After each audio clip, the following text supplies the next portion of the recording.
Hello mga Mr. and Mrs. For today's video, samahan niyo ako at magluluto tayo ng dinengdeng na bunga ng papaya. First step is, bumili ako ng isda tapos prinito ko muna. Kingfish nga pala yung nabili ko. Dahil para sa aming mga Ilocano, ang dinengdeng ay mas naramraman pag meron siyang sagpaw. Dahil iba kasi ang lasa at linamnam ng sinabawang gulay pag meron siyang sahog. Lalong-lalo na kung ang isasahog mo ay prito or inihaw na isda. Secondly, ready ko muna lahat ng gagamitin namin. Then, meron pala ako ditong bungon kung tawagin namin sa Ilocano, na kung tawagin naman sa Tagalog ay alokon.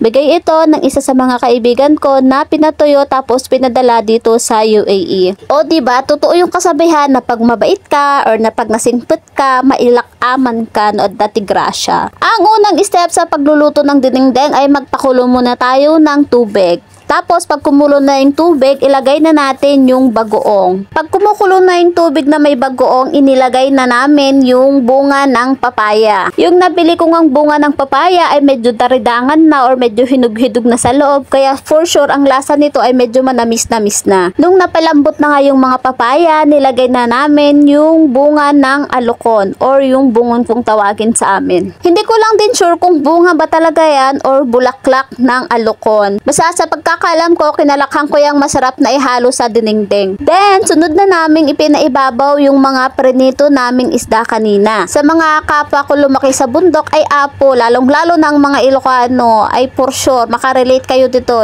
Nagimas, aduk makantayo no kastoy. Katapos naming mailagay yan, pinakuluan muna namin saglit hanggang sa manuot yung lasa ng prito doon sa sabaw. Tapos, inilagay na namin yung dahon ng malunggay. Sa probinsya, ang dahon ng malunggay ay karaniwan namin kinukuha lang sa mga palipaligid. Pero dito sa UAE, wala akong choice kundi bumili. Pikit mata na nga lang dahil binilang ko kung ilang tangkay ay 10 pieces. And yung 10 pieces na tangkay na yun ay 5 dirhams na. Na kung kukumputin mo sa Pilipinas ay 75 pesos na. No choice kasi in Ilocano may kasabihan kami nga, haamumot makan ata 5 pesos mo. Ikidumam ati presyo na. No kaya't mo nga ramanan. Then sinimmer lang namin konti at hinayaan na namin na yung init niya yung magluluto sa dahon ng malunggay. Mga tayon apo, mga tayon kakabsat, kain na tayo!